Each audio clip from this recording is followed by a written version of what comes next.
personal computer. Okay, it's 10:30 on Tuesday, the 26th of July, 2022, and I'm about to start talking to Dan Walters, who is an MA postgraduate, currently finishing off a project which has involved interviewing a number of people at Tyneside Irish Centre. And what we're planning to do is post this short interview on the website and on our YouTube channel. But I will also be more than happy to refer anybody who's interested in the material to Dan. You can contact us at tyneirishcs@gmail.com or ring us on 0191 265 0384. Okay, Dan, thanks very much for talking to us this morning. Could I start with finding out what prompted you to carry out the interviews? What's the process been? Yeah, so the process started in, well, I guess it started in September last year, when I started thinking about the final project for this course. And I was doing quite a lot of reading about the Irish community in Newcastle. And I noticed a lot had been written on the history of the Irish community in the 19th century, specifically showing like where they lived, what kind of jobs they undertook and that kind of thing. But one thing that struck me was that there was nothing about the Irish community in the 20th century in Newcastle. So a lot had been covered in Liverpool, Manchester, especially London. You know, these kind of areas have the typical, like, people know them for having the Irish community. But I thought with the sizable Irish community that Newcastle has, and the fact that nothing had been written on the 20th century, it'd be quite interesting to explore this aspect. And then that's when I got in contact with the Tyneside Irish Centre, and obviously we've had meetings and we kind of discussed which aspects we could explore, and that's when Tony mentioned a lot about the Irish tunnelmen who built the metro system in the 1970s. And so I thought this is something that I'd like to explore, because especially once again, the labour history of the Irish community in England, it's concentrated in London. There's no real case study or analysis of anywhere other than London. So I thought it'd be really interesting to explore it in the Newcastle context. I think you're right. The history of the Irish on Tyneside never fails to amaze me. The more we study it, the more you realise just what a potent force amongst the many diverse communities of Tyneside the Irish have been for a good 150 years.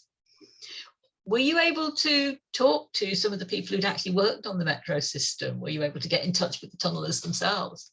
Yeah, so the first tunnel I got in touch with was through the Tyneside Irish Centre, actually. I think it came down to one of the Thursday clubs that you guys run. And so I met one of them there, and we had a joint interview with another tunneler, and these two men were based in Washington. And that was really good to chat to them. And they were the first two people that I got in touch with. And the thing about this tunnel community is that everybody knows everybody. So they helped me get in touch with other people, and especially these other people that lived in Ireland. So I actually got to go over to Ireland at the start of July and interview more people, especially in the County Donegal area. That was a big tunnelling community. So that was really good to chat to them over in Ireland, especially guys in Washington. And yeah, it was really good. Can you tell us a bit about their experiences in general? I was quite surprised, for example, to learn how many of them came from the same place. Yeah, it was the same with me. You know, a lot of them, the island of Arran Moor gets mentioned a lot, actually. You know, it's a very, very big tunnelling community out there. But it surprised me at how transient the community was. You know, these guys moved all over the UK. You know, they worked in London, Scotland, Newcastle, like down in Yorkshire, Liverpool. These guys worked everywhere. But one of the things that stood out for me is how much they loved Newcastle. So, you know, as I said, I've met with two of the guys in Washington. They loved it so much they stayed here. And even the guys out in Ireland, they said how much of a great city it was and how much they enjoyed it. You know, they really couldn't say anything bad about the city. Did they say what it was about Newcastle in particular that was so appealing for them? Well, interestingly, they kept on mentioning that the Geordies were like the Irish. They seemed to like very much think they were very similar people. You know, they really, really connected with the people here, it seemed. You know, a lot of mentioning about drinking in the pubs, you know, had really good times there. They just enjoyed the people in the city, I think. And the fact that it wasn't too big of a city, you know, like with London, a couple of the guys mentioned it's such a massive city. But with Newcastle, you got access to the countryside, you got access to the sea, you know, there's so many different things to do, but it's not too big of a city, which I think they really enjoyed. I remember you and Tony mentioning how dangerous and difficult the work could be. Did any of them talk about that particularly, or is it sort of distant memory now? No, yeah, we did talk a lot about the dangers and the health and safety of it all. You know, I suppose one of the key things was that there was no health and safety, basically. You know, the guys were even saying they didn't have hard hats or anything. And, you know, there was no facilities really provided by the Metro either. You know, there was very, very basic showers, you know, basic toilet facilities. And it was basically just bring your own clothes, wear what you want, and just get down in the tunnel and do it, basically. And you know, there was a number of accidents. We talked about people having been killed in the Metro, which I hadn't been aware of. And there were a lot of injuries. One of the guys I even spoke to, he said he broke his leg and he was out of work for a couple of years because of it. But the thing is, it was very difficult to get insurance. The guys were telling me as tunnelers because of the high risk of the work.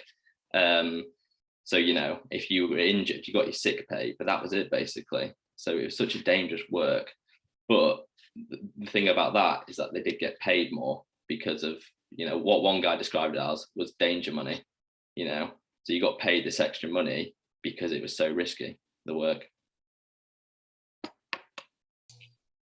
I seem to recall hearing something about a memorial that had been created in Donegal. Is that correct? Yeah, that is correct. So I visited actually. It's in Dunlow. And it's a memorial to all the guys that were killed in the tunnels across the UK and Ireland. As I said, this tunneling community is so big and it's not just limited to Newcastle. You know, a lot of these guys built the hydro tunnels up in Scotland. You know, there's work going down in Hartlepool, building the London Underground, building the Merseyrail in Liverpool. But, you know, as it was such dangerous work, a lot of these guys were sadly killed. And so a lot of people in Donegal, specifically one woman called Katrina Boyle, she really had a really good fundraising effort to raise a lot of money for this memorial. And I think it was unveiled in 2019. And it's basically just a memorial with all these names on of the guys that were killed and where they were killed and what age they were. And I think it's a really touching sentiment, actually, to the guys that were killed. You know, they kind of live on, don't they? Was there anything that struck you particularly in the course of talking to the tunnelers, you know, things that will linger with you for a while? I think the health and safety aspect was quite touching, you know, like you said. I think it was really the danger, the nature of the work. It just seemed so dangerous, you know.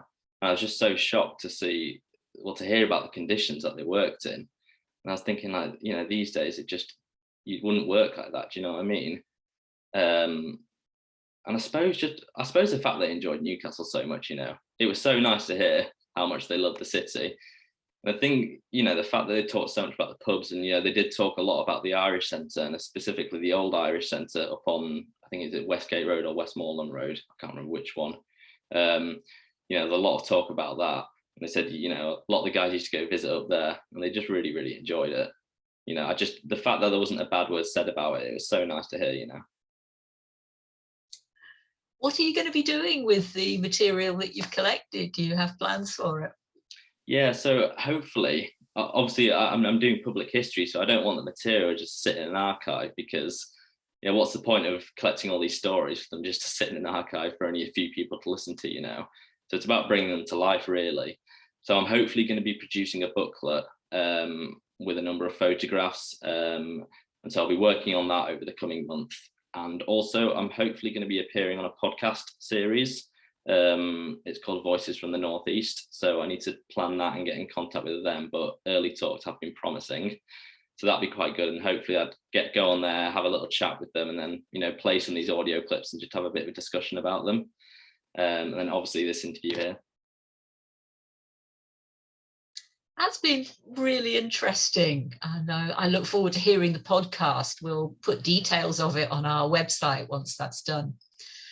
Do you have any plans once you've got this work completed? What's next for you? Well, I'm not too sure yet. I'd love to carry on working on this type of thing. But I might take a year break on that, you see. But yeah, I'm not too sure. As I said, I'd love to carry on with it all, but we'll just have to wait and see, I guess. Well, that sounds like we might keep you in Newcastle for a while with a bit of luck, which is great. Oh, yeah. I'll be staying in Newcastle, definitely. Just not sure doing what yet. Okay, well, thank you very much. That's been really interesting. I'm going to be digging up some photographs for you to include in that booklet. So we'll maybe get some copies of it into the centre once it's produced and let people see exactly what you've been working on. But thank you very much indeed. Really enjoyed talking to you, Dan. Thank you. Bye.